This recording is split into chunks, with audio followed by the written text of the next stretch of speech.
بالله من الشيطان الرجيم بسم الله الرحمن الرحيم اللهم صل على محمد وعلى آل محمد كما صليت على إبراهيم وعلى آل إبراهيم إنك حميد مجيد اللهم بارك على محمد وعلى آل محمد كما باركت على إبراهيم وعلى آل إبراهيم إنك حميد مجيد رب اشرح لي صدري ويسر لي أمري واحلل عقدة من لساني يفقهوا قولي ربي زدني علما ربي زدني علما ربي زدني علما أعوذ بالله من الشيطان الرجيم بسم الله الرحمن الرحيم الحمد لله رب العالمين الرحمن الرحيم مالك يوم الدين إياك نعبد وإياك نستعين اهدنا الصراط المستقيم صراط الذين أنعمت عليهم غير المغضوب عليهم ولا الضالين آمين الحمد لله সমস্ত প্রশংসা তারিফ মহান আল্লাহ রব্বুল আলামিনের জন্য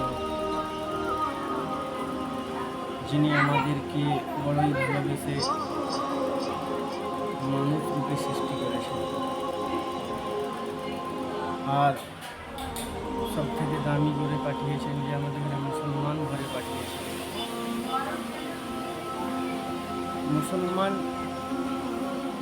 যদি পৃথিবীর সমস্ত মানুষকে এক জায়গায় সমস্ত মখলুকের থেকে দামি মানুষ জাতিকে বানিয়েছেন আশরাফুল মাখলুকাত করে, আর সমস্ত মুসলমানের মধ্যে দামি মানুষ সমস্ত মানুষের মধ্যে দামি মানুষ ওই মানুষকে রয়েছে যে মানুষ কে আল্লাহ ইমানদার করে পাঠিয়েছে। আল্লাহ যে সমস্ত মানুষকে যদি একদিকে করে দেওয়া যায় আর যদি একটা মুসলমানকে এক জায়গায় রাখা যায়, ওই মুসলমান ওই সকল মানুষের থেকে দামি।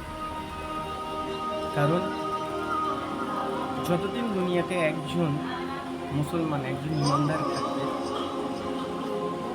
আল্লাহ দুনিয়াকে এইভাবে টিকিয়ে রাখবে।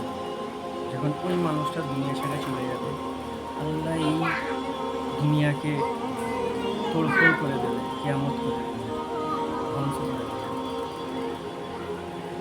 আর আমি আজকে দুনিয়ার ব্যাপারে বলবো যে দুনিয়াটা আসলে মুসলমানদের জন্য কী জায়গা। মুসলমানদের জন্য দুনিয়া, মানুষের জন্য দুনিয়া থাকার জায়গা নয়। আমি একটা ঘটনা আপনাদের সঙ্গে শেয়ার করব যে আপনারা বুঝতে পারবেন।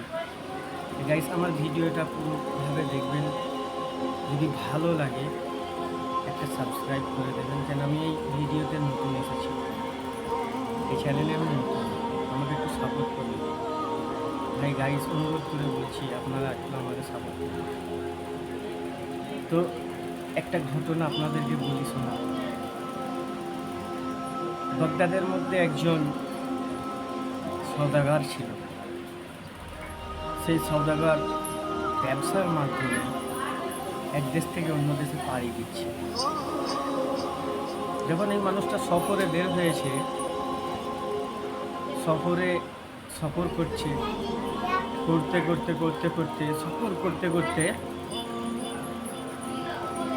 যখন দুপুর থেকে বৈকাল থেকে যখন সন্ধ্যার মুখে ঢুকবে, তখন ওই সওদাগর ভাবছে মরুভূমির ওপর দিয়ে মরুভূমি পড়বে। তখন দেখছে যে সন্ধ্যে হয়ে গেছে, সন্ধ্যে হয়ে যাবে, তো আমাকে একটা থাকার জায়গা করতে হবে, থাকার জায়গা আমাকে একটা বানাতে হবে। আজকের দিনটা রাতটা কোনোরকম থেকে কাল সকাল থেকে আমি আবার পাড়ি দেব আমার গন্তব্যস্থলে। তো দেখলো ভাই অনেক দূরে একটা থাকার জায়গা দেখতে পাচ্ছে, টিম করে বাতি জ্বলছে। তো সেইখানে গেল, সেইখানে পৌঁছাবার পর দেখলো আওয়াজ দিল, সালাম করে আওয়াজ দেবার পর ঘর থেকে একটা লোক বের হয়ে এলো। ওনাকে সালাম দিয়ে জিজ্ঞাসা করলেন, ভাই আমি তো সফরে বের হয়েছি ব্যবসার জন্যে, তো সন্ধ্যা হয়ে গেছে, আমাকে একটু থাকার জায়গা দেওয়া যাবে? কাল ভোর হলেই আমি ঘর থেকে আমি সফরে বেরিয়ে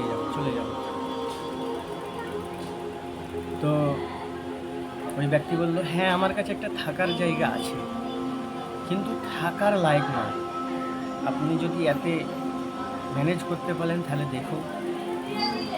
তো বলে, হ্যাঁ ভাই আজকে রাতটা কোনো রকম থাকবো, থেকে কাল সকালে আমি বাড়ি যাবো, ভোর হবে আমি ঘর ছেড়ে চলে যাব। বলে ঠিক আছে দেখুন। ঘর যখন দেখালো, ঘরে দেখলো যে ঘরটা অন্ধকার, মাকড়সার জালে ভরা। ভাই আমার এই কথাগুলো আপনারা দিমাগ দিয়ে শুনবেন, একটু শুনে ভাবনা চিন্তা করবেন। যে দেখছে মাকড়সার জাল হয়ে আছে, ঝুল হয়ে আছে।